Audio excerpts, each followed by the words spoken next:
to say. Today I have made a density-based traffic management system. Nowadays, congestion in traffic is a very serious issue.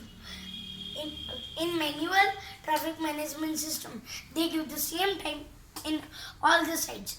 But when there is less traffic on one side and more traffic on the other side, they give the same time in the side which is the less traffic and the same time which is to the side which is the most traffic. To avoid this, I have made this system.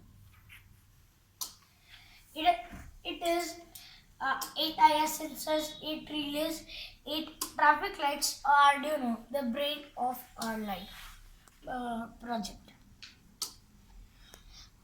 See, when I block these two sensors, means this path is having the traffic.